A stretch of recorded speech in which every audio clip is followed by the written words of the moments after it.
Hello, good morning, नमस्कार, आदाब। एक बार फिर से आप सबका स्वागत है वाईफाई स्टडी स्टूडियोज चैनल पे, which is a part of an academy. चलिए, अच्छा, तो शुरुआत करेंगे सुबह 5 बजे की सेशन की। अब जैसे कि आपको पता है कि ये वाला जो क्लास होता है, this is a revision session, और इसके बाद में जो आपका मेन क्लास होता है दैट इज़ 7 AM, जहाँ पे आपको करंट अफेयर्स, स्टैटिक, एवरीथिंग, मतलब सारी चीज़ें एक ही जगह पर आपको मिलती है। ये सारी चीज़ें या तो पढ़ने के बाद में इस वाले क्लास का रिविजन कर लिया करो, क्योंकि रिकॉर्डेड क्लास है, कभी भी देखो, बट देखो ज़रूर, ठीक है। 10 to 15 मिनट्स की होती है, एक रिविजन हो जाता है, राइट। उसके अलावा जो अनअकैडमी पे आपके क्लासेस रहते हैं डेली, दो स्पेशल क्लासेस, उनका टाइम क्या है? पहला वाला जो है वो होता है 10:30 बजे, जिसके अंदर आपको प्राइजेस मिलते हैं। और ये ध्यान रखिएगा कि इसमें पॉलिटी पढ़ाई जा रही है। लिंक कहाँ मिलेगा? मेरे टेलीग्राम पे करंट अफेयर्स बाय कृति पे मिल जाएगा, या अनअकैडमी पे जाके मेरे को फॉलो कर लो, मिल जाएगा। और दोपहर में 2 बजे भी आपकी स्पेशल क्लासेस चल रही हैं, ठीक है। चलिए, अच्छा, तो ये वो क्लास है जिसके बारे में आपको बता रहे थे, जिसमें आप लोग प्राइजेस भी जीत सकते हो। तो प्लीज़ बी श्योर योरसेल्फ कि आप जो चीज़ें पढ़ोगे उसी के बेसिस पे आपका टेस्ट होगा। तो क्लास में आके पढ़ोगे नहीं तो टेस्ट में जाने का कोई लॉजिक नहीं है, राइट। तो प्लीज़ क्लास में आइए, उसके बाद में जाके टेस्ट को दीजिए। टेस्ट का लिंक आपको क्लास में ही प्रोवाइड कर दिया जाता है, ओके। चलो, सवालों के सिलसिले को शुरू करेंगे। एक बार इस सेशन को लाइक और शेयर जरूर मार देना। अच्छा, व्हाट इज द ओल्डेस्ट वेद? अगर हम वेदों की बात करें ना तो ये ध्यान रखिएगा कि सबसे पुराने वेदों में कौन सा आता है? ऋग्वेद आता है। इसके अंदर क्या आते हैं? हिम्स आते हैं। जैसे कि आपने देखा होगा कि शादी बारात के जो मंत्र वगैरह होते हैं, या गायत्री मंत्र होते हैं, ये सब किस में आएगा? ऋग्वेद के अंदर आएगा। टोटल नंबर ऑफ वेद कितने हो जाएंगे? 4 हैं। आप सबको पता है, यजुर्वेद है, अथर्ववेद है, सामवेद है और ऋग्वेद है। आपके लिए होमवर्क ये है, ये तो मैंने बता दिया इसके अंदर क्या आता है, राइट। अब आपको मुझे बताना है कि जो बाकी के 3 वेद मैंने बताए हैं उसके अंदर कौन सी चीज आती है ना। और ये ध्यान रखिएगा कि ये जो पूरा का पूरा वैदिक सिस्टम चलता है ना, इसी में आपको वर्ण सिस्टम भी मिलता है। मतलब किस तरीके से डिस्ट्रीब्यूशन होता था कि ब्राह्मण सबसे ऊपर हैं, उसके बाद में इस तरीके से सारी कहानी चलती थी, ठीक है। यही जब वेद वगैरह बहुत ज़्यादा डोमिनेट करने लगते हैं, इसके बाद में ही आपको एक नया रिलीजन देखने को मिलता है, एक नया धर्म देखने को मिलता है, जिसे हम क्या कहते हैं? बुद्धिज्म, बौद्ध धर्म। अगला सवाल, when and where was the Arya Samaj established? देखो, मैंने आपको हिस्ट्री में ये वाला सेक्शन पूरा कायदे से पढ़ा दिया है ना। तो अब आप मुझे बताओ, आर्य समाज को स्टैब्लिश कब किया गया? इसका आंसर क्या हो जाएगा? 1875 मुंबई के अंदर। किसके द्वारा? कौन हो जाएंगे? दयानंद सरस्वती जी के द्वारा। और ये ध्यान रखिएगा, इन्हीं का कॉन्सेप्ट था जिसमें बोला गया था go back to Vedas. This is important, कई बार ऐसा होता है, पूछ लिया जाता है, ओके। अगला, which city is known as city of lakes? किसे बोला जाता है? उदयपुर को बोला जाता है। अगर आपसे पूछा जाए डिस्ट्रिक्ट ऑफ लेक, तब आप कह दोगे क्या? नैनीताल। अगर पूछा जाए इंडिया का सबसे ज्यादा ऊंचाई पर कौन सा झील देखने को मिलता है, आप बोलोगे चुलामू लेक। कहाँ पर है? सिक्किम के अंदर है। अगर पूछा गया कि भारत का फ्रेश वाटर लेक कौन सा है, आप बोलेंगे वुलर लेक है। कहाँ? जम्मू एंड कश्मीर के अंदर। फिर अगर पूछ लिया जाता है, अच्छा ये बताओ लॉन्गेस्ट लेक कौन सा है, तो आप बोल दोगे वेम्बानंद लेक है, सॉल्टी लेक, चिल्का लेक, ठीक है। चलिए नेक्स्ट बताइए, who is known as flying fairy? देखो, जब हम अजंता की गुफाओं के बारे में बात करते हैं ना, तो वहां पे मैंने आपको बताया था कि कुछ आपको ऐसी इमेजेस देखने को मिलती हैं जो फ्लाइंग टाइप की थी, है ना, फ्लाइंग अप्सरा एंड ऑल। तो उसी तरीके से कुछ ऐसे भी यहाँ पे क्या होते हैं, जैसे कोई टाइटल किसी को दे दिया जाता है। तो जैसे आपने देखा होगा मिल्खा सिंह जी को दिया हुआ है, या इनको क्या नाम है, ध्यानचंद जी को बोला जाता है। तो उसी तरीके से फ्लाइंग फेरी यानी कि परी, फेरी का मतलब क्या है? परी। तो ये कौन? That is PT Usha. अगला सवाल, in which game is the word bully is use? अब देखो, इसका आंसर क्या हो जाएगा? हॉकी। अभी मैंने आपको 2-3 दिन पहले पढ़ाया था स्टॉक मार्केट के बारे में, जहाँ पे बुल और बियर के बारे में बताया था। और एक चीज और, आप में से बहुत सारे बच्चे ऐसे हैं, एक्चुअली बहुत सारे क्या, सभी बच्चे ऐसे हैं आप में से, जो ड्रीम यूपीएससी पे जाके शाम को 4:30 बजे का जो 10 मिनट का सेशन होता है ना, वो नहीं देख रहे हो। क्यों नहीं देख रहे हो ये तो मुझे भी नहीं पता, बट अगर कोई दिक्कत है, अगर आपको लग रहा है कि मैम इसमें ये वाली सीरीज शुरू कर दो, वो वाली सीरीज शुरू कर दो, तो that will be on the basis of majority ना। अब आप लोगों ने एडिटोरियल की डिमांड करी थी, चलो एडिटोरियल भी स्टार्ट हो गया उस पर। अब उसके बाद भी अगर आप 4:30 बजे 10 मिनट निकाल के अगर आप बर्निंग इशू या जो भी आर्टिकल है, वट जो भी चीज़ें चल रही है, अगर उसे नहीं देख रहे हो, तो कोई लॉजिक नहीं बनता ना कि उस पर जाके फिर हम उतनी मेहनत करें, लेकिन आप लोग उसको ना देखो, तो कोई लॉजिक नहीं है उस बात का, है ना। तो अगर आपको ऐसा लगता है कि मैम प्लीज़ आप उस वाली क्लास को बंद कर दीजिए, तो मुझे इसे वीडियो के नीचे बता देना, ठीक है ना। चलो, अगला सवाल बताइए किसके द्वारा लिखी गई है, यानी अकबरी। आंसर क्या हो जाएगा, अबुल फजल के द्वारा इसको लिखा गया। इजी है।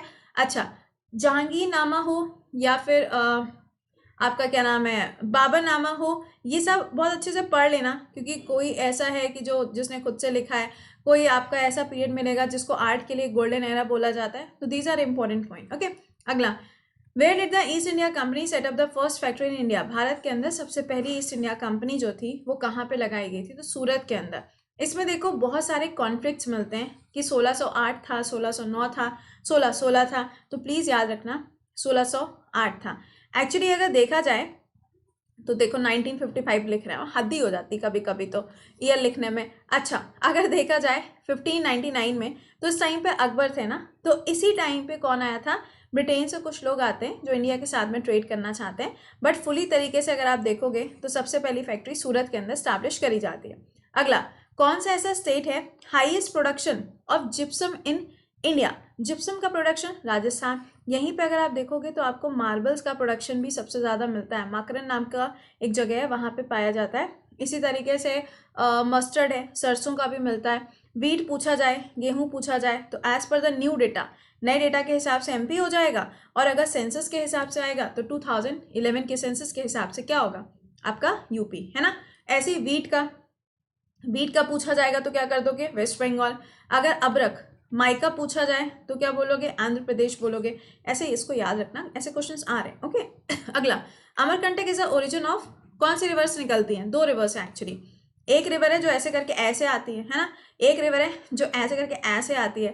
तो ये जो ऐसे वाली है ना, इसको क्या कहते हैं, सोन रिवर, जो कि ट्रिब्यूटरी है किसकी, गंगा की। लेकिन ये वाली जो रिवर है ये किसकी ट्रिब्यूटरी है भैया, ये किसी की ट्रिब्यूटरी ना है, ये क्या है, नर्मदा नदी है, जो रिफ्ट वैली भ्रष्ट घाटी से होते हुए जाती है। दोपहर के 2 बजे के क्लास में पूरा का पूरा इंडिया का मैप पढ़ाया था। आधे आते हैं, आधों को लगता है कि मैम वहाँ पे क्या पढ़ाएंगे, कुछ नया थोड़ी ना बता देंगी, है ना। लगता है ना तुम लोग को कि 10:30 बजे का क्लास ऐसे ही होता है, 2 बजे का क्लास ऐसे ही होता है, या पेपर देखने के बाद में भी रियलाइज़ नहीं हो रहा है तुम लोगों को कि जितना इम्पोर्टेंट ये क्लास है उतना इम्पोर्टेंट ये आधा घंटा और उतना ही इम्पोर्टेंट ये 35 मिनट्स भी आपके लिए। प्लीज़ इसकी इम्पोर्टेंस समझो, ये आपके लिए क्लास शेड्यूल किए गए हैं। और देखो 10:30 में तो यार पॉलिटी चल रही है, उसके बाद भी आपको उसकी इम्पोर्टेंस समझ नहीं आ रही है। आईबी में आपको पता है पॉलिटी से कितने क्वेश्चंस आते हैं, देखे हो। अगर आप यही नहीं पढ़ के जाओगे तो फिर देखो इसके अलावा कुछ नहीं हो सकता। फिर कहोगे कि मैम आप तो सब पेड बैच में पढ़ाती हो, आप जब पढ़ा रहे हैं तो पढ़ते भी नहीं हो, है ना। चलो अच्छा, अगला point, world longest railway road.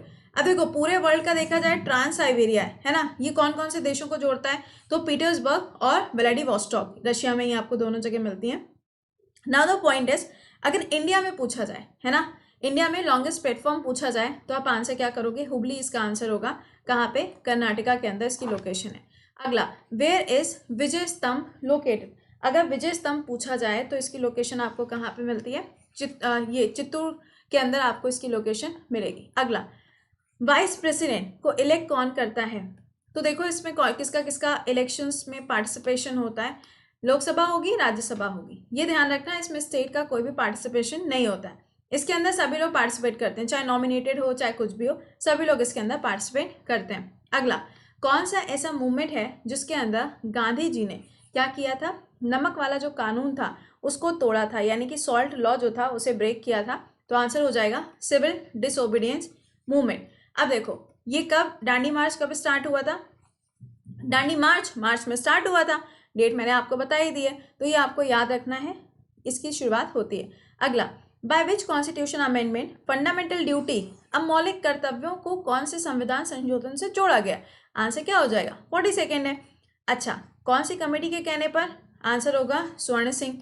Total कितनी यहाँ पे ड्यूटीज आती हैं, 11 आती हैं। क्या इसमें से जो 11वीं वाली है वो एजुकेशन की बात करती है, जी हाँ, इसको जोड़ा गया है कौन से वाले अमेंडमेंट से, 86 कॉन्स्टिट्यूशन अमेंडमेंट एक्ट 2002 से, ठीक है। अगला, who is the constitutional head of government of India, Bharat सरकार के, अगर हम कॉन्स्टिट्यूशन के हिसाब से देखें तो भारत सरकार का हेड कौन होता है, तो आंसर क्या है, राष्ट्रपति। डिफेंस में भी अगर पूछा जाए, जैसे कि अभी आप देखोगे है ना, रिपब्लिक डे पे अगर आप देखो तो रिपब्लिक डे पे भी क्या होता है, अलग से आपको देखने को मिलता है ना कि उसकी जो पूरी परेड होती है उसकी सलामी कौन लेते हैं, यही तो लेंगे ना, तो ये आपको ध्यान रखना है। अगला, with which virus is swine flu disease spread. Swine flu disease किसी वजह से होती है, H1N1 की वजह से होती है, सिंपल है। और हाँ, अभी आप जो देख रहे हो ना, H5N1, H5N8, ये भी याद रखना कि कौन सा वाला कहाँ पे मिला है, क्योंकि मैंने आपको पढ़ा दिया है। अगला, हुज क्रिएशन इज गोदान, किसकी क्रिएशन है, तो मुंशी प्रेमचंद जी की क्रिएशन है।